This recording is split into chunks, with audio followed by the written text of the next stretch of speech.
Boa noite, boa noite. Boa noite, Márcia. Boa noite, Desirê.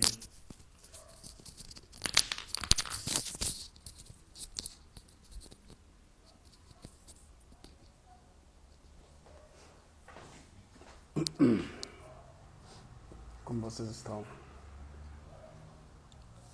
Boa noite, minha mãe. Benção. Que calor. Professor Adriano Viaro entrou aqui, vou convidá-lo.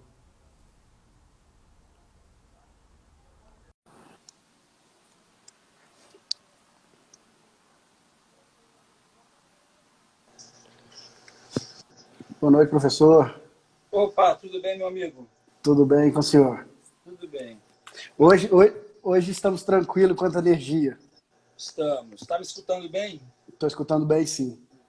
Tá Tá bom. tudo ótimo. Só mandando os convitinhos aqui pro pessoal aqui entrando. Uhum.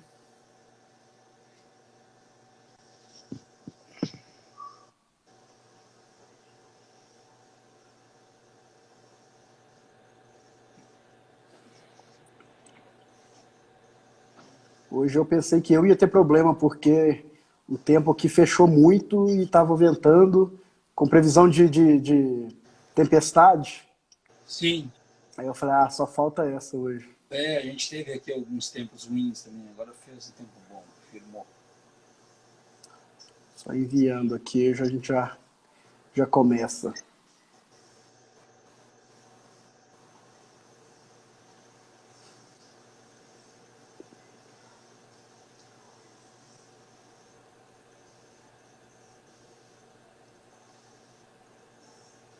Sim, alguns...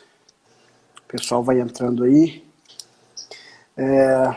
Mais uma vez é um prazer ter o senhor aqui para a gente conversar, né? Nós já tivemos a oportunidade de fazer aquela live que até hoje muita gente chega até mim para falar do quão foi valiosa aquela live. Muita gente me agradece de ter tido aquela live, né? Das coisas que o senhor trouxe para a gente, que muita gente não se atentava, principalmente pessoas brancas, né? Não se Sim. atentavam quanto à importância do seu papel nessa luta antirracista, né? Esquecendo que o racismo é um problema de branco, né? E aí, muita gente falou, nossa, muita gente começou a seguir o senhor a partir disso.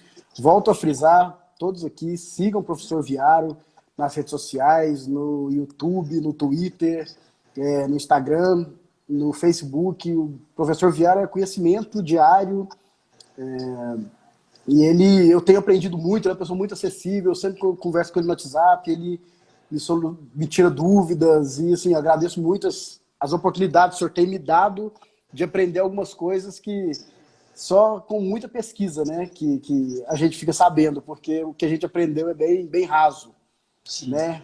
Apresentando o professor Viaro mais uma vez aqui, ele é mestre em História, né, do Rio Grande do Sul, portelense, tá, se não me engano, tá até com a camisa, né, da Portela. Estou com a de 2017 hoje. Show de bola.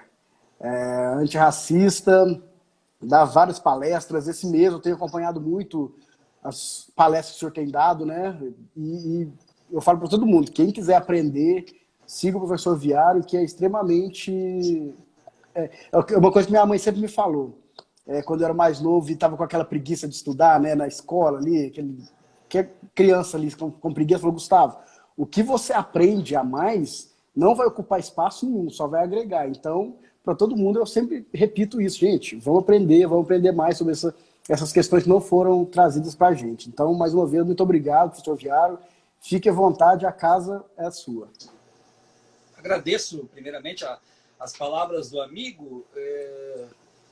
Na verdade, eu sou um lutador, né? Eu sou um lutador, um indignado, e acho que trilhei aí uma trajetória importante a partir do momento em que a gente reconhece que é um absurdo não entender o papel do branco na luta antirracista, porque se o racismo ele é um câncer na sociedade que é protagonizado por uma parte em detrimento da outra, então nós temos duas partes. Se nós temos duas partes, o problema não pode ser apenas de uma das duas partes. Isso é impossível acontecer, né? Então nós temos um problema posto, onde um lado lança mão de privilégios a partir dessa situação posta, e o outro lado, então, é o lado que é atacado, que é reprimido, que é oprimido, e que perde oportunidades, e mais do que oportunidades, perde, na grande maioria das vezes, a sua própria dignidade, né? E na perda da dignidade, então, se constitui essa luta de dois polos, onde nós temos no polo protagonista os desavisados, os ignorantes e também os maldosos, né? Tem de tudo um pouco, a gente não pode também colocar o racista no mesmo saco, não, tem de tudo um pouco. Existem aquelas pessoas que, por uma falta de informação, são possíveis de serem salvas, vamos dizer assim, mas tem aqueles também que é apenas com recurso punitivo da lei, porque não há absolutamente nada que possa ser feito. São as pessoas que agem realmente de má fé.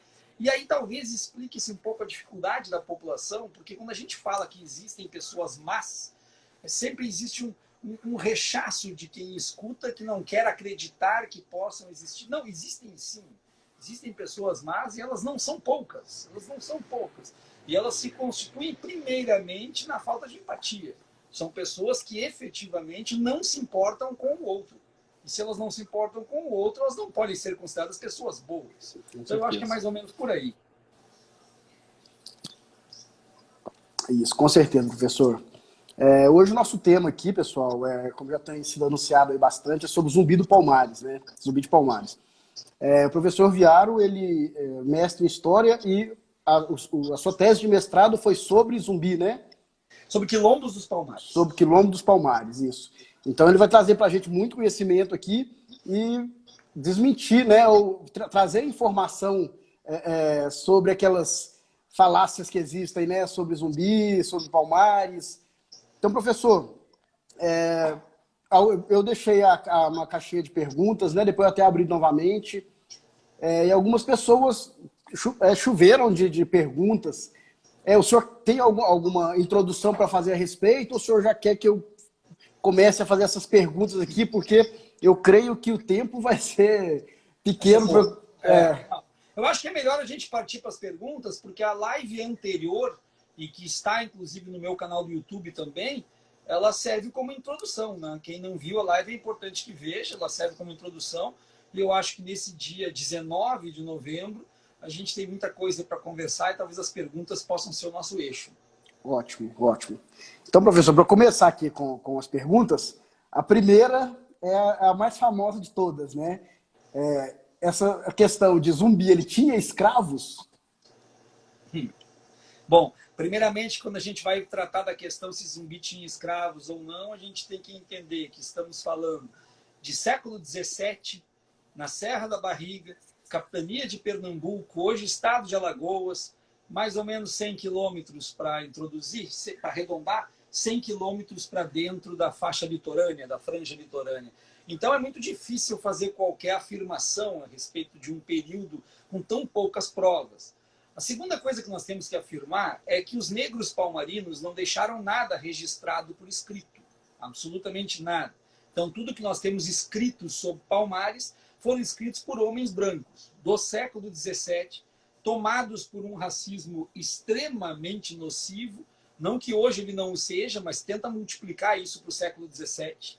Né? E são esses homens brancos, num primeiro momento holandeses, num segundo momento lusitanos e até alguma coisa produzida na própria capitania. Então, nós já temos uma introdução feita a partir de um olhar do opressor e não do oprimido. Então, começa por aí. E aí, para falar dessa questão, nós temos dois pontos de vista que são importantes. O primeiro, de onde é que sai a ideia de que zumbi tinha escravos? E o segundo, como que a gente rebate e comprova que ele não tinha escravos? Então, são as duas questões que devem ser debatidas. A primeira, de onde que sai essa ideia? Essa ideia sai, num primeiro momento, de alguns erros de interpretação. Quando eu digo erros de interpretação, eu estou falando de autores do século XVII, XVIII e XIX. Então, primeiramente, erros de interpretação. E por quê? Porque o homem branco, quando chegou dentro dos quilombos, indo em expedições militares, que a gente chama de entradas militares, quando o homem branco chega lá, ele se depara, então, com mecanismos punitivos no interior de Palmares. E isso é uma questão que nós temos que analisar de uma forma óbvia e lógica. toda a sociedade possui os seus mecanismos punitivos, não seria diferente em Palmares. O que são os mecanismos punitivos que eles enxergaram? Algum prisioneiro, algum traidor dos quilombos que estava sendo castigado. E aí, quando o homem branco chega e vê isso, ele já interpreta isso à luz dos seus procedimentos e dos seus conceitos e diz, olha, eles têm escravos também. Porque para esse homem branco, alguém sendo chicoteado ou alguém sendo castigado é o que ele faz com os escravos dele. Então ele parte dessa ideia de que tem escravos. Então essa é a primeira questão, que vai gerar um erro de interpretação dos autores posteriores, que vão ver esses mecanismos punitivos e vão afirmar que tem escravos lá dentro. Isso é de uma ignorância absurda, mas não lá atrás. Ela é de uma ignorância absurda quando autores do século XX e, sobretudo, do século XXI, fazem o mesmo tipo de interpretação. Nós não podemos reclamar ou podemos aceitar que um autor do século XVIII, ainda sem nenhum tipo de rigidez, nem de sofisticação de método historiográfico, entenda isso à luz dos seus lapsos racistas e do seu modus operandi. Agora, um autor no século XX ver isso e não ter a capacidade de entender que existiam mecanismos de punição no interior dos quilombos, isso é desonestidade, isso é má fé. Uhum. Então, começa por aí. E aí a gente vai chegar no século XXI, onde então um dos grandes responsáveis por criar essa falácia é o jornalista Leandro Narlock, que foi há bem pouco tempo, demitido da CNN Brasil por um caso de homofobia no ar. Né? É esse sujeito que, inclusive, dá uma entrevista para a Jovem Pan, quando da polêmica do seu livro, então, o Guia Politicamente Incorreto da História do Brasil, que deveria servir só para combustível de fogueira de festa de São João. Ele, quando dá, então, a sua interpretação para a Jovem Pan, perguntam para ele qual foi o motivo, qual foi a ideia, qual foi o objetivo dele com esse livro, e ele disse, sem nenhum tipo de constrangimento, que a intenção dele era incomodar o maior número de pessoas. E que ele pensou da história alguns aspectos pitorescos, fez a sua interpretação que ele julga correta e publicou o livro. O problema é que esse autor, colunista de Veja, colunista da Folha de São Paulo, ele ganha uma ressonância muito grande, porque seus livros são vendidos em todas as livrarias do Brasil, sobretudo de rodoviárias e aeroportos, a 10, 15 reais, e com isso ele pega e espalha toda essa falácia. Então, isso começa por aí. Como que a gente explica que nós não tínhamos escravos em Palmares? Tem duas formas de explicar. A primeira, pela própria convivência, que ela é óbvia ou deveria ser óbvia. Negros escravizados que estão fugindo do jugo da escravidão vão para o meio da mata para reproduzir o mesmo sistema que eles estão fugindo. Isso é uma imbecilidade. Não existe outra forma de analisar. Isso é uma imbecilidade muito grande. Mas, voltando então ao Leandro Narlock, ele diz que como existia algumas formas de escravidão em alguns locais da África, ele então entendeu que talvez, porventura, esses negros vieram das mesmas regiões e reproduziram o mesmo método. Isso é achismo, isso não é historiografia. Isso é um vidro sem tempero, se cair no chão, quebra. E, por fim, para bater o martelo e dizer por que não existia escravos em Palmares, Palmares tinha uma economia baseada em agricultura de subsistência. Ou seja, os palmarinos plantavam para a sua alimentação e para o seu sustento. Com a exceção de um pequeno excedente agrícola que reuniam para trocar por armas e munições com os povos vizinhos, que já tinham uma boa relação com Palmares, um dos motivos pelos quais estava dando dor de cabeça para a capitania de Pernambuco. Então, se eles tinham uma agricultura de subsistência, eu pergunto para esses nobres historiadores que eu reafirmo desonestos, eu pergunto para eles, onde que eu encaixo escravidão numa agricultura de subsistência? Porque a escravidão, ela naquele momento, ela tem um objetivo, produzir em larga escala para comércio e para enriquecimento. Ninguém enriqueceu dentro de Palmares e ninguém produziu em larga escala. Então, onde que eu coloco escravos dentro de um quilombo que cada um plantava aquilo que precisava ou que as funções eram efetivamente divididas nas suas frentes militares, agrícolas, administrativas, políticas e etc. Com isso, eu finalizo a pergunta para ti. Não havia escravos em Palmares, ou até hoje nós não tivemos nenhuma comprovação, e tudo que se coloca desse ponto é má fé. Ou como o jornalista Laurentino Gomes, no seu último livro sobre a escravidão, ele afirmou, Zumbi tinha escravos, e não explicou absolutamente nada. E quem já vai contra os movimentos, né, pega isso aí como se eles fossem estudiosos, historiadores sobre o assunto e lançam isso na internet, fazem fake news, né? Então a fake news vem desde esse tempo já, né? Então começa a fazer fake news sobre isso e muita gente reproduz, né? Vai falando e se chega em uma pessoa que não tem o conhecimento necessário para contestar, o assunto acaba como se realmente fosse uma verdade, né? Infelizmente. A questão de Ganga Zumba, né? Da sua morte, alguns dizem que ele foi traído por Zumbi, porque quando ele aceitou fazer o acordo, né, com a corte, ele ia aceitar a liberdade para Palmares, mas só que Zumbi não aceitou, ele queria para todos, né? Não sei se essa é realmente a história, que Zumbi queria a liberdade para todos, o povo preto, e não apenas para Palmares. A questão da morte de Ganga Zumba, o que o senhor tem para falar da gente dessa questão dele com o Zumbi, que ele era tio de Zumbi, né? Sim. Bom, vamos lá por partes, então. Primeiramente, uma das obras mais completas sobre o Quilombo dos Palmares, lamentavelmente, é uma das obras também que prestou maiores desserviços. Ou seja, esse desserviço prestado por essa obra que eu vou dizer, não ignora o valor, não descarta o valor da obra, porque ela é efetivamente a obra mais completa. Eu estou falando de Palmares, a Guerra dos Escravos, de Décio Freitas. Obra lançada primeiramente em espanhol, quando do seu exílio no Uruguai, e depois ainda com mais edições no Brasil, mais 5 edições no Brasil, e que foram sendo complementadas. Essa obra do Décio Freitas inspirou, sobretudo, o filme Zumbi de Cacá Diegues, que está, inclusive, na íntegra no YouTube. Inspirou esse filme. Inspirou músicas, como de Jorge Benjor. Inspirou também, por exemplo, peças teatrais do teatro negro brasileiro da época da repressão. Essa obra de Décio Freitas prestou um desserviço. Ele preencheu os hiatos, ou melhor, as peças que faltavam no quebra-cabeça, ele preencheu com uma certa criatividade, um processo imaginativo. Isso não é trabalho de historiador. E nós temos que lembrar que Décio Freitas era advogado de formação, jornalista de profissão e historiador por vocação. A obra dele tem um valor incrível, mas alguns tropeços nos trazem a necessidade de discussões. Dentro disso, dentro desse reflexo desta obra, nós temos então a questão fundamental para o entendimento de Palmares, que é o Acordo de 1678. Esse acordo feito então pela coroa através da capitania de Pernambuco aos negros palmarinos, esse acordo era um acordo de praxe, era um acordo padrão. Um acordo que muitas vezes eram feitos com outros quilombos e até com tribos indígenas. Esse acordo tinha só um objetivo: minar as forças internas de um movimento.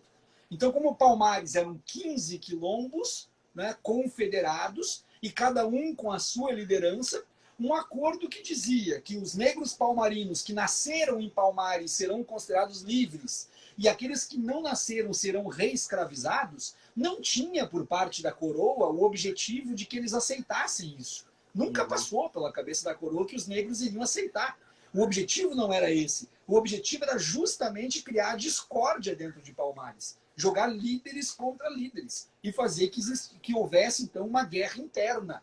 E tem mais um detalhe importante do acordo. Não é que aqueles que nasceram em Palmares seriam livres. Eles seriam livres, mas não viveriam em Palmares. Eles seriam levados, então, para outro lugar, no controle, na supervisão e na vigilância da capitania de Pernambuco. Então, isso é importante dizer em relação a esse acordo. Nesse momento, muitos líderes não aceitam o acordo. Muitos. E entre eles, Zumbi, que não aceita o acordo. Isso faz o quê? Faz com que ocorra uma guerra interna em Palmares, que era o objetivo da capitania. Os negros palmarinos, então, se juntam em duas forças. O lado de Ganga Zumba, que aceitou o acordo e ainda foi condecorado pelo rei e ganhou proteção para o seu primeiro escalão, contra as forças que são lideradas por Zumbi dos Palmares. Vão se degladiar e, nesta guerra, Ganga Zumba morre. Se foi Zumbi que envenenou Ganga Zumba, se foi a equipe de Zumbi que matou Ganga Zumba, nós temos alguns relatos em documentos de homens brancos que não fazem com que a gente bata o martelo de uma forma efetiva. Nós sabemos que numa guerra interna, Ganga Zumba morreu enfrentando as tropas de Zumbi. Outra coisa importante, muita gente diz, então Ganga Zumba foi um traidor de Palmares. Nós temos que analisar sob a luz do século XVII novamente. Ganga Zumba era um líder. Ganga Zumba estava enfrentando há praticamente 40 anos, há 40 anos, os lusitanos, que era o maior império do mundo português. É muito mais fácil a gente entender que Ganga Zumba cansou, que Ganga Zumba viu que dali para frente ia ficar muito difícil de resistir e achou que o acordo, então, era alguma coisa plausível. Foi correto aceitar? Nós entendemos que não foi. Mas é muito forte chamar Ganga Zumba de traidor. E, por fim, para terminar a tua pergunta, nós não temos como afirmar que Ganga Zumba era tio de Zumbi.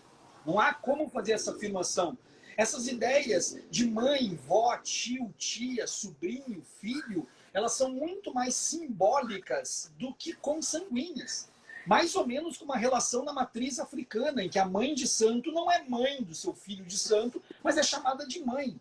Então nós tínhamos ali que o rei tinha o seu primeiro escalão chamado de filhos, o seu segundo escalão chamado de sobrinhos. E Zumbi estava justamente no segundo escalão, ele era um general das armas. Então isso tudo gira em torno de uma roupagem romântica que é dada, poética, que é imortalizada no teatro, na música, no filme, no cinema, mas que não é algo pautado efetivamente na documentação. Entendi. Muito legal, interessante. Dentro, igual o senhor já falou na primeira resposta, que dentro de Palmares eles viviam da subsistência ali, eles plantavam para subsistência mesmo, colhiam, viviam na comunidade, né? Como era em África, né? E nessas comunidades tinha essa separação homem, mulher, existia essa separação, existia uma questão hierárquica de mulher para homem, de homem para mulher. E para finalizar essa pergunta, qual foi o papel de Dandara na vida de Zumbi para ele se tornar, para ele ser o líder que ele foi? Tá. Vamos por partes. Primeiro, quando tu pergunta em relação às relações sociais dentro do Quilombo dos Palmares, qualquer pessoa que fizer uma afirmação sobre as relações sociais está chutando, está imaginando. Qualquer pessoa. Nós não temos documentações que retratem as relações sociais dentro de Palmares. Nós temos esse livro do Décio Freitas, que fez alguma interpretação poética em alguns momentos, e que isso foi levado, inclusive, para os filmes e para o teatro. Nós não temos como afirmar isso. Mas uma coisa é importante, nós temos que entender que há uma diferença muito grande entre o período comandado por Ganga Zumba e o período comandado por Zumbi dos Palmares. São situações muito diferentes e que até isso explica o porquê de Ganga Zumba ter aceitado o acordo.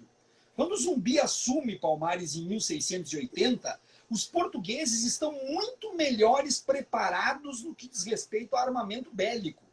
Por 50 anos, os portugueses não conseguiram atacar Palmares porque a tática de guerrilha era superior e os portugueses não tinham armamento suficiente para mandar para cá para os mercenários que faziam esse tipo de serviço. A partir daquele momento, em 1680, quando o Zumbi assume, já existe até canhão de campana, aqueles canhão de empurrar no chão com as rodinhas, que tem um poder de fogo muito grande e destrói as paliçadas de Palmares. Então isso muda completamente. Então no Palmares de Ganga Zumba, nós tínhamos os negros vivendo no meio da mata, com torres de vigias e vivendo de forma harmoniosa. Como que era essa vida harmoniosa? Nós só conseguimos fazer algumas interpretações analisando como que era na África e como que poderia ser aqui. Mas nós não temos relatos de dentro de Palmares sobre isso. Nós sabemos é que eles viviam em um comunalismo, ou seja, uma espécie de comunismo primitivo muito próximo do que os nossos indígenas faziam. Só que quando Zumbi assume, muda completamente. Zumbi é um líder militar que assume Palmares no momento em que o português está atacando de forma muito incisiva Palmares.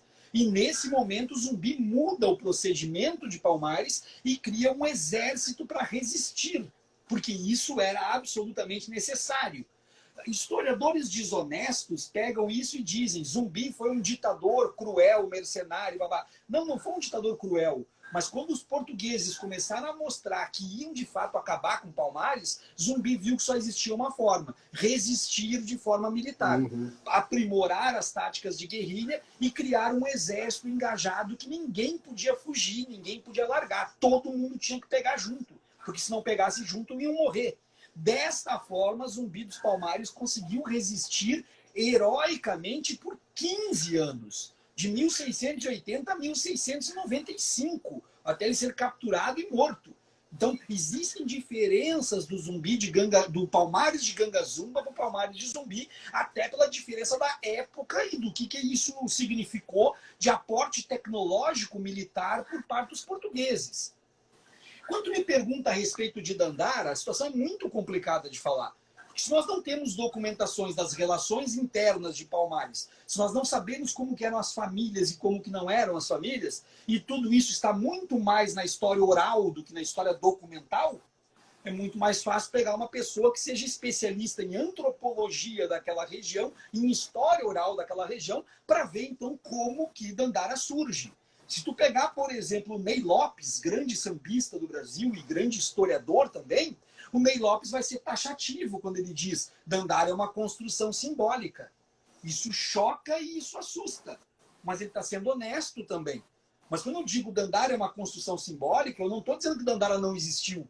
Eu estou dizendo que a mulher que existiu em Palmares não foi relatada nos documentos, até porque se hoje a mulher não ganha protagonismo, imagina lá atrás, se a mulher não foi registrada nos documentos, a história dessa mulher tem que ser contada. Então nós temos uma personagem que é uma construção simbólica, chamada Dandara, para representar aquela mulher que de fato viveu e existiu nos Palmares. Mas não está registrada nos documentos.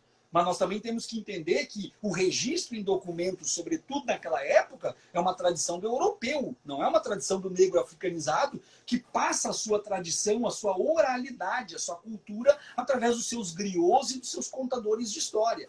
Mas eu não posso, enquanto historiador, dizer eu tenho no documento tal escrito sobre Dandara. Não, eu não tenho. Evidentemente que eu não tenho. Mas eu tenho nos documentos, por exemplo, os portugueses relatando que as mulheres em Palmares lutam junto com os homens. Isso eu tenho em documento. Eu tenho em documento que o rei de Palmares tem 3 esposas e que uma delas é branca. Tenho também. Então, nós temos isso colocado pelos documentos e a gente interpreta à luz disso. Dandara representa a mulher guerreira de Palmares que de fato existiu. Excelente, professor. E isso que o senhor falou aí das mulheres, inclusive uma branca, até já é início de uma pergunta, da próxima pergunta aqui. Que se há registro de brancos convivendo harmoniosamente dentro de Palmares. Bom, vamos lá de novo para os registros. Quando a gente fala que tinha uma mulher branca, que seria a mulher de Zumbi, não é muito bem definido nos documentos. É definido como mulher do rei.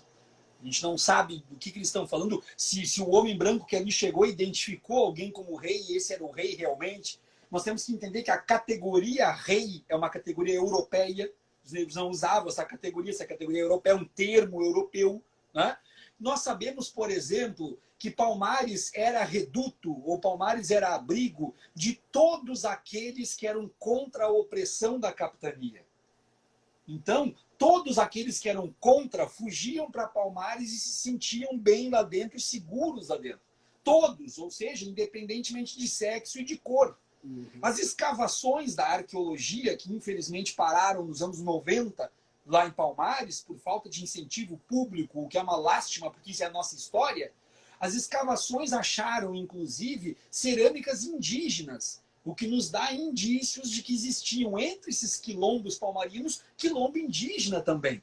Então nós tínhamos uma organização com liderança negra, mas que os negros palmarinos, ao que tudo nos indica nas documentações, não discriminavam absolutamente ninguém. Aqueles que eram contra a opressão da capitania, contra o jugo da capitania, se estivessem ali dispostos a lutar contra, eram bem-vindos. Então, isso nos leva a entender o quê? Que não existia discriminação por cor. Que o racismo reverso lá atrás já não existia também. Lá atrás também não existia. A questão era lutar contra o opressor. Isso que dá a indicação. Excelente, professor. Quantos mil habitantes chegaram a ter em Palmares e qual que chegou a ser sua extensão territorial? Vamos lá, essa é uma questão complicadíssima, porque eu tenho que propor para os amigos uma interpretação. Tenho que propor para os amigos uma reflexão. Vou fazer uma figura de linguagem para ti. Quando tu chegava em casa, quando tu era pequeno, com um roxo no olho, e a família perguntava o que foi isso, e tu mentia dizendo, era um monte, pai. Era um monte, mãe. Tu dizia isso para não ter que admitir que tu tinha apanhado só de um. Uhum. Concorda comigo? Com certeza. Pois então, o que os portugueses podem ter feito? A coroa manda recursos para acabar com Palmares. Eles entram na mata e tomam uma surra dos negros. A coroa manda mais recursos para atacar Palmares. Eles entram na mata e tomam outra surra dos negros. E ficam 50 anos tomando surra dos palmarinos. O que eles começam a dizer? Eles são 15 mil, eles são 20 mil, eles são 11 mil. Quando, na verdade, nada nos indica que eles tenham sido tantos assim. Eu tive o cuidado de conversar com historiadores, mestres em história agrícola, em que eles chegaram para mim e disseram assim, Viaro, no século XVII, ou melhor, nos dias atuais, para manter 10 mil pessoas no meio da mata, nos dias atuais, para manter 10 mil pessoas no meio da mata, tu tem que produzir tanto de grãos, tu tem que produzir tanto de frutos, tu tem que produzir tanto de caça para que ninguém morra de fome. Nos dias atuais, era impossível manter 10 mil pessoas no meio da mata sem recurso nenhum. No que dirá no século XVII? Não tinha como manter. Os cálculos nos levam a crer que deveria ser algo em torno de 3 mil a 3.500 negros na mata, no auge de Palmares, com os 15 quilombos postos, que depois eles começaram a ser exterminados aos poucos. Então, não era essa grandiosidade numérica, mas que, curiosamente, dá mais grandiosidade de resistência. Uhum. O número que resistiu era menor e foi ampliado, porque, volto a dizer, nós não podemos esquecer, quem produziu a fonte histórica foi o homem branco. E o homem branco também manipulou o seu constrangimento. Era muita gente, por isso que a gente não conseguiu. Quanto à extensão, o que a arqueologia nos mostra que seria uma extensão aí próxima de 80, 90, no máximo 100 quilômetros de extensão, o que é um tamanho muito grande, né? Mas no máximo isso. Alguns imaginativos dizem que era do tamanho do país Portugal. Era um Portugal no meio da mata. Não, não era um Portugal no meio da mata. Tinha aí 100 e poucos quilômetros de extensão, 50, 60 de largura, o que é um território muito grande, dividido e organizado por quilombos de naturezas distintas. Por exemplo, Dambrabanga, a gente sabe que era um quilombo militar. A Cotirene, a gente sabe que era um quilombo mais de reduto espiritual e de convivência. O quilombo do Macaco era um quilombo político, era a capital de Palmares. Então, existiam algumas diferenças, mas a grande maioria deles agrícolas, essencialmente agrícolas. Ah, interessante. Professor, existe alguma organização comercial em Palmares com a existência de alguma moeda? Ou era aquele negócio, o que planta é de todos e não tem essa questão de venda, de comércio? Como que era? Bom, século XVII não era só em Palmares que não tinha moeda. Tá? Século XVII, em boa parte do mundo, não tinha moeda. Em boa parte do mundo. Nós vamos pegar até grandes cidades europeias, por exemplo, e a gente vai ver que quem tinha moeda era só a corte, era só a nobreza, e o resto era na base do escambo. Não era diferente para os palmarinos. Era o escambo. Só que o que começou a incomodar a coroa é que os palmarinos começaram a fazer boas relações com os povos vizinhos. E esses povos vizinhos começaram a trocar, então, alimentos, aliás, tecidos, armas e munições por alimentos que os palmarinos plantavam. Isso começou a incomodar muito, porque se tu lembrar de história no teu ensino médio ou até no fundamental, tu vai lembrar que existia uma coisa chamada Pacto Colonial, que dizia, então, que o Brasil só produzia açúcar e só podia vender açúcar para Portugal. Todos os outros produtos deveriam ser consumidos e fornecidos pelos portugueses. Os povos vizinhos começaram a comprar produtos maravilhosos, frescos, frutas tropicais dos palmarinos e não comprar os troços estragados que já chegavam de Portugal para cá. E trocavam com os palmarinos por armas, tecidos e munição. Então, Palmares, além de ter uma cadeia, uma rede de quilombos organizados, começou a fazer uma rede de comércio também com os povos vizinhos, que eram povos que estavam sendo tutelados, né, sob o jugo da capitania de Pernambuco. Então, não existia moeda, mas existia um comércio muito grande. Aliás, falando em moeda, a gente tem que lembrar que só se descobre ouro no Brasil em 1695, casualmente no ano que Zumbi é assassinado. Uhum. Por que do nome Palmares? E como a maioria dos casos é contado de Palmares é contado pelos brancos, é a história da forma que branco via, né? Como que tem um registro, como que os negros chamavam Palmares? Os negros chamavam Palmares de Nigola Janga, que traduzindo do banto significa pequena Angola. Né? Nigola, com N antes do G, numa corruptela da língua que os africanos pronunciam e que nós não conseguimos pronunciar. Então nós tivemos que colocar um apóstrofe entre o N e o G para corrigir essa corruptela que alguns povos africanos falam com estalos, né? Eles falam com estalos e com isso eles conseguem pronunciar. Mas era Nigola Janga, né? Pequena Angola, o que mostra que foi a tentativa de reprodução, então, de um pequeno lugar semelhante ao local de onde nós viemos. Quem colocou o nome de Palmares foi o homem branco, evidentemente, assim como colocou também o nome no quilombo do Macaco, que seria a capital política de Palmares, foi colocada pelo homem branco também. Agora, é evidente como que nós sabemos que eles chamavam de Nigola Janga, porque um negro palmarino resgatado, né, ele ficou, então, preso e ele disse que ele estava fugindo ou estava voltando para Nigola Janga. Teve uma pessoa aí que colocou Angola Janga. A gente acabou traduzindo com o passar do tempo para Angola Janga pela nossa facilidade de pronunciar Angola Janga. Mas o nome mesmo é Nigola com N antes do G. A Rita de Cássia perguntou se o professor Viaro publicou o seu mestrado. Não, Rita, eu ainda não publiquei. Foi um erro meu muito grande. Nós tínhamos, eu e meu orientador, a intenção de publicar em livro imediatamente. Acabamos não publicando, o tempo acabou passando. E hoje eu tenho a intenção de reescrever essa dissertação numa linguagem não acadêmica. Esse é o meu objetivo, numa linguagem não acadêmica, porque eu quero atingir o maior número de pessoas possíveis e a gente sabe que o texto acadêmico, sobretudo historiográfico, ele tem uma linguagem pesada, hermética, arrastada, para não dizer chata. Exatamente como escreveram ali, Nigola Janga. Show de bola, professor. O senhor acredita, desculpa, que mesmo sendo muito antes da abolição, se Palmares não tivesse existido, a história abolicionista teria mudado? Bom, primeiramente a gente tem que entender que não há vínculo nenhum de Palmares com qualquer tipo de ideia abolicionista. Tá? Não há nenhum tipo de vínculo. Por que que não há? Porque no século XVII não existe Brasil. No século XVII não existe ideia brasileira.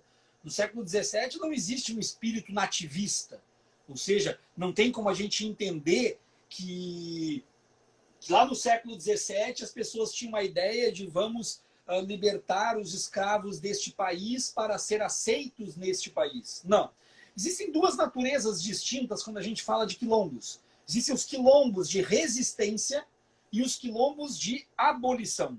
Tá? Os quilombos de resistência são os quilombos do período colonial. E por que resistência? Porque esses negros eles não têm a intenção de serem aceitos pelo país. Não, de maneira alguma, eles não se consideram parte desse país. Uhum. Eles não têm identidade com esse território, eles foram trazidos da África para cá. Eles querem resistir. E a gente também chama esses quilombos de resistência de quilombos de rompimento. Tá? Então, eles são quilombos que querem romper com o poder constituído.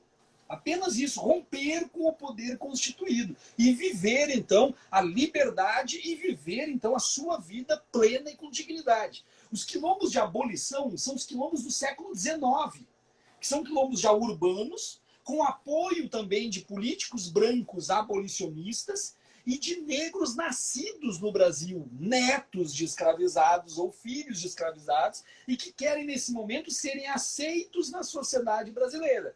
Mas eu entendo qual é a tua pergunta, se isso influenciaria na abolição ou não. Nós temos que entender o seguinte, não é no século XVII que não tem uma ideia de Brasil, no final do século XIX ainda não tem uma ideia de Brasil. Nós não podemos achar que em 1822, quando Dom Pedro I grita a independência, em 1824, quando ela é de fato aceita, as pessoas já são brasileiras com camisa verde e amarela batendo palma. Não, as pessoas não se dizem brasileiras. Nós temos pessoas no Brasil, até o século XIX, que se dizem portuguesas nascidas no Brasil. Uhum. Porque o Brasil é colônia de Portugal. Então é melhor ser um português nascido na colônia do que ser um Brasil, porque o Brasil não é nada. Absolutamente nada. Então, a gente pode poeticamente, simbolicamente dizer que Palmares é um movimento abolicionista, apenas poeticamente e simbolicamente. Porque historiograficamente, não. Os negros estão dizendo para a capitania, nós não temos nada a ver com vocês, vocês não vão nos escravizar, nós vamos nos libertar e nós vamos viver de fim de papo. Agora, claro, isso é muito perigoso porque existem alguns historiadores maldosos que dizem que esses negros queriam se libertar para viver na barbárie e na selvageria da África. Isso é de uma maldade incrível. Não, eles querem a plenitude de sua vida, a liberdade e lutar, inclusive, pelo seu direito à vida e, sobretudo, à vida. Excelente, professor. Fugindo um pouco aqui do nosso tema Palmares, mas relativo a quilombo. Qual foi o registro do primeiro quilombo, logo que os primeiros navios chegaram, que os primeiros pretos fugiram? Qual foi o registro dos primeiros quilombos? O senhor tem essa informação? Nós temos, sim, o Kleber falou ali que o próprio termo brasileiro era pejorativo, sem sombra de dúvidas, sem sombra de dúvidas. Não, registro histórico, não, a gente tem que entender que não existe uma cerimônia de fundação, né? Não existe uma cerimônia de inauguração. Por exemplo, vamos pegar Palmares. A gente estuda na historiografia Palmares de 1630 a 1695. Por quê? Porque em 1630 Palmares atingiu seu grande contingente. E por quê? Porque em 1630 é a invasão dos holandeses no Nordeste. Quando os holandeses chegam, os portugueses precisam resistir à invasão. Com isso, afrouxam os seus mecanismos de controle nas senzalas e os negros conseguem fugir com mais liberdade. É por isso que vai surgir. Mas nós sabemos que esses negros estavam fugindo para um lugar que eles sabiam que existia e que já tinha gente lá. Desde quando que estavam lá? Não sabemos. Uhum. A outra ponta, 1695, acaba Palmares porque Zumbi é assassinado. Depois da morte de Zumbi, nós sabemos de algumas tentativas ainda de organização e de manter a resistência. Mas quando, até quando, também não sabemos. Então, não existem cerimônias de inauguração e de encerramento. Não tem certidão de nascimento de um quilombo. Quais são os primeiros registros que nós temos de ideias de quilombos e de fugas? Final do século XVI. Tá? Então, ali, 1590 para 1600, mas já existia bem antes disso, sempre existiu fuga de negros escravizados, mas não numa organização de quilombo. Mas fuga, ela sempre existiu porque é do ser humano lutar por sua liberdade. Então, também é uma falácia dizer que os negros não resistiram. Eles sempre resistiram e sempre tentaram fugir de alguma forma e sempre se organizaram de alguma forma também. Excelente. Após Palmares, teve algum outro quilombo tão assim, eu acho que todos tiveram grande resistência, né? Só de já ser um quilombo já mostra que é de grande resistência. Teve algum outro que teve algum grande líder também, que não é tão falado quanto o Zumbi, mas que teve grande importância? Eu não posso faltar com a verdade e a sinceridade, ela é minha característica. Eu sou uma pessoa que dedica 15 anos da vida a estudar Palmares. Uhum. O resto eu não sou um especialista. Tenho algumas ideias sobre quilombos urbanos do 19 que eu estudei também. Mas uma coisa eu posso te afirmar com toda certeza. Com toda certeza. Nenhum quilombo foi maior e mais expressivo e mais duradouro do que o quilombo dos Palmares. Existiram grandes quilombos? Sim. Existiram grandes líderes? Sim. Existiram grandes organizações? Sim. E até é cruel compará-los. Mas nenhum teve a importância em tamanho e longevidade. E por isso que eu digo para todo mundo, sem nenhum medo de errar, Zumbi dos Palmares foi gigante. Absolutamente gigante. Então, eu deixo de ser historiador e passo a ser um apaixonado quando eu digo, limpem a boca antes de falar de Zumbi. Zumbi foi gigante. A tentativa de desconstruí-lo é de uma covardia gigantesca. Gigantesca. É o medo que os seus heróis sejam menores. Não tem um medo que os seus heróis sejam menores. Eles são menores, de fato. Zumbi é gigante. Apenas e tão somente gigante. Excelente, excelente, professor. Quais autores o senhor recomenda para quem quer aprender mais sobre o Quilombo dos Palmares, sobre o Zumbi, quais autores o senhor recomenda para a gente pesquisar, procurar? Sim, primeiramente a gente tem que definir qual é a intenção da pessoa. Esse é o primeiro ponto. Se a pessoa quer apenas saber um pouco sobre Palmares, ou se a pessoa quer ter a possibilidade de interpretar por conta própria Palmares. E por que isso é diferente? Porque se a pessoa quer interpretar por conta própria Palmares, ela vai ter que ler autores de opiniões distintas. Vai ter que pegar um autor conservador para ler e vai ter que pegar um autor mais centrado num progressismo para ler. Agora, se a pessoa não tem essa intenção de se aprofundar, de se tornar um especialista, mas apenas saber o que está falando, aí é uma coisa completamente diferente. Agora, se nós pudéssemos fazer uma indicação assim, eu quero saber um pouco mais sobre Palmares, o que eu devo ler, mas eu não quero ser um pesquisador e coisa e tal. Eu acho que o melhor autor para isso é Flávio dos Santos Gomes. Tá? Esse é o melhor autor. É o maior especialista em Palmares no Brasil, é vivo, e eu tive a honra de tê-lo na minha banca de mestrado. Tá? Ele analisou a minha dissertação, me recomendou com louvor e ainda disse que eu fui o primeiro a fazer uma história intelectual dos Palmares. Então isso me deixou muito contente realmente. Flávio dos Santos Gomes tem vários livros sobre Palmares. Vários. Eu vou pegar alguns aqui. Um minuto.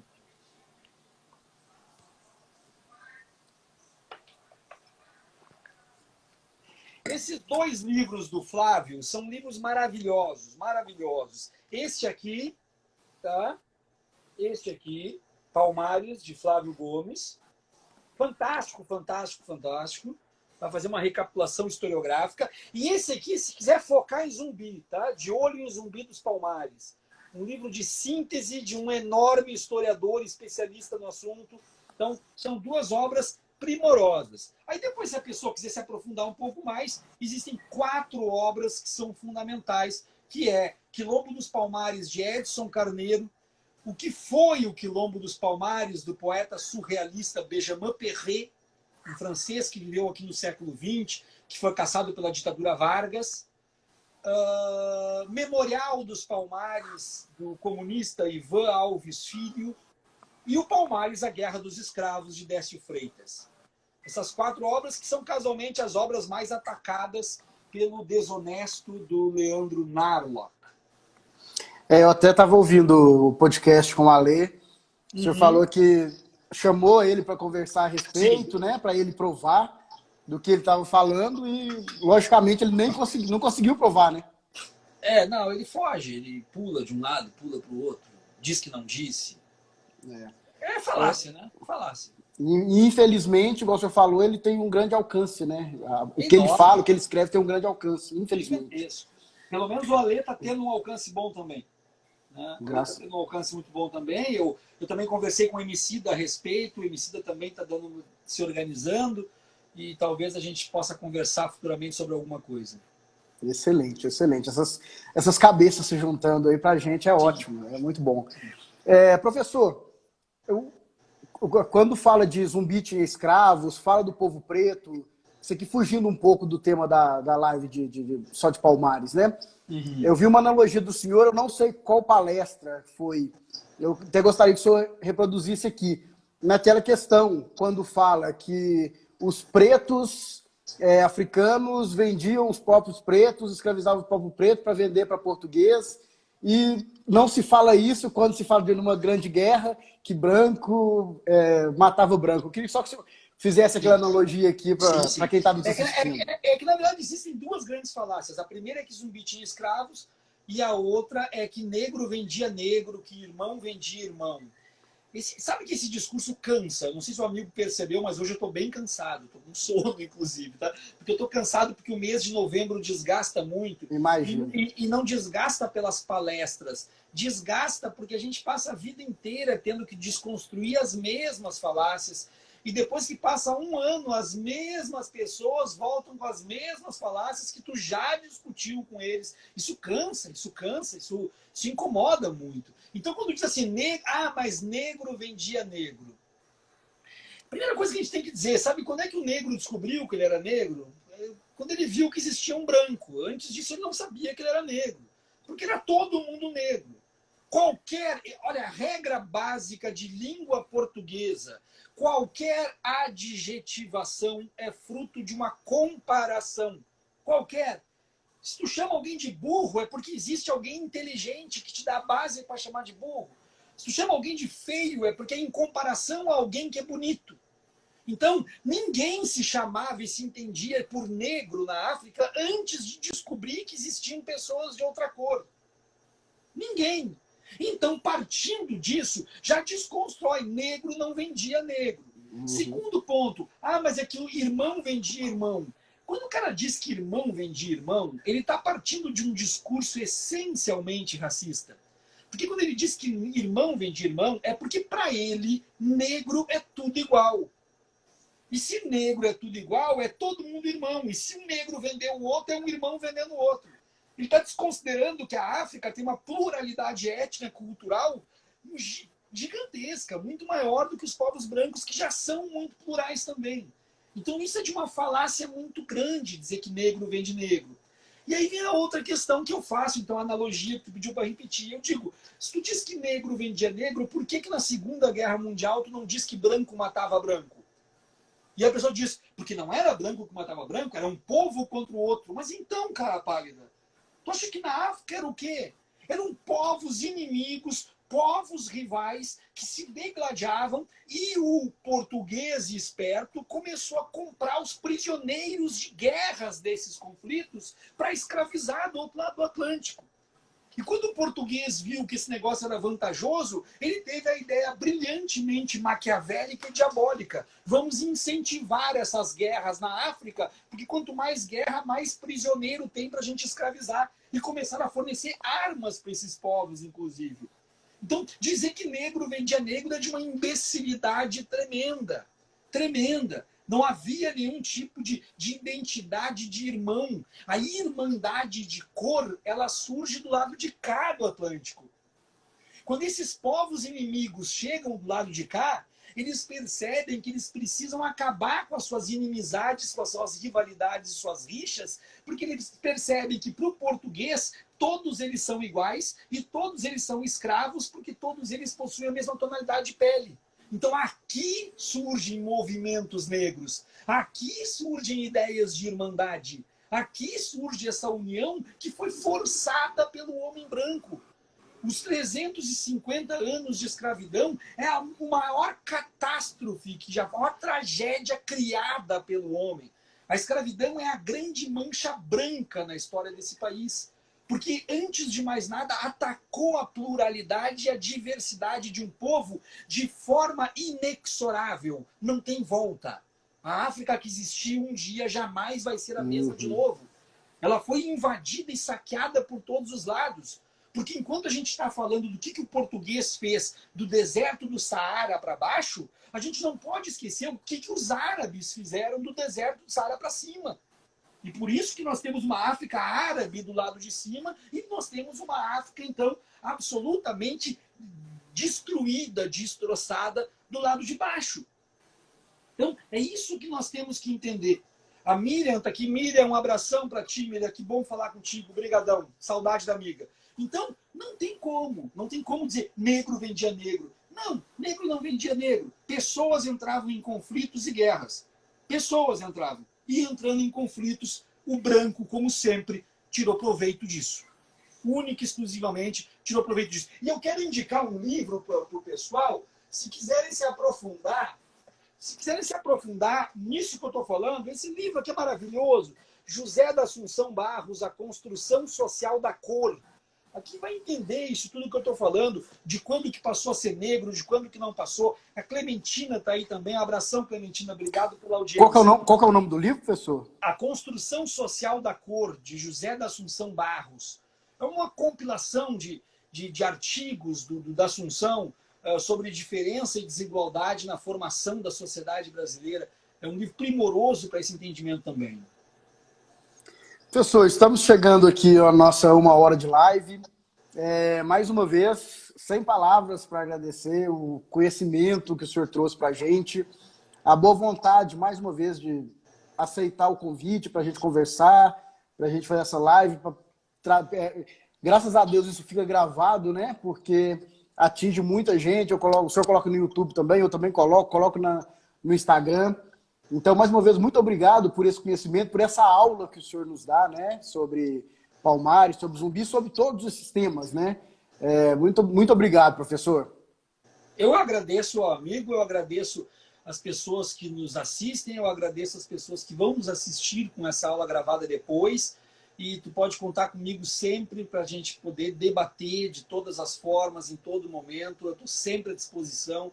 E a intenção é compartilhar repertório, compartilhar conteúdo e que a gente continue na luta, porque logo, logo uma geração vai, a outra fica, e a gente tem que continuar sempre desconstruindo as falácias das mesmas pessoas que nessa época do ano trazem só duas argumentações. A primeira, zumbi tinha escravos. A segunda, Morgan Freeman. É só o que essas pessoas falam sempre desta forma. Então eu agradeço para ti pela oportunidade, agradeço a todo mundo e me sigam, por favor. Prof. Viaro no Instagram, Prof_Viaro no Twitter, Prof. Viaro no YouTube, Prof. Viaro no Facebook também, que eu estou sempre compartilhando, produzindo conteúdo para todos. Obrigado, gente. Obrigado mesmo. Tá, muito obrigado mais uma vez. Gente, siga o professor Viaro porque é necessário, viu? É muito necessário. Obrigado à minha família que está aqui mais uma vez em peso, né, assistindo, aos meus amigos, ao pessoal dos grupos que eu participo, aos seguidores do professor Viaro também. E o professor Viaro tem uma tatuagem no braço aí, né? Tem um Valeu Zumbi aqui, né? Que na verdade, um agradecimento, né? E eu sempre digo, as pessoas me dizem, se tu encontrasse Zumbi dos Palmares hoje, né, a minha companheira, inclusive, perguntou isso para mim, se tu encontrasse hoje Zumbi dos Palmares, o que tu diria para Zumbi dos Palmares? É muito difícil responder essa pergunta, mas eu acho que eu diria justamente isso. Valeu Zumbi. O Kleber até colocou ali, ó, valeu Viaro, cansado, mas inflamado, né? Eu sou sanguíneo, né? É o meu jeito, eu não sei falar de outra forma, mas às vezes eu tento me comportar, mas é que esse conjunto de insanidade, esse conjunto de desonestidade, não tem como eu me comportar. A gente precisa ser realmente escanteada e botar no corner e levar knockdown. E se alguém acha que eu estou pregando a violência, não achem. Não achem. Não se comporte, professor. Não se comporte, por favor. Tá excelente. Muito obrigado, pessoal. Obrigado, valeu todos. Até uma próxima. Tamo junto. Forte abraço.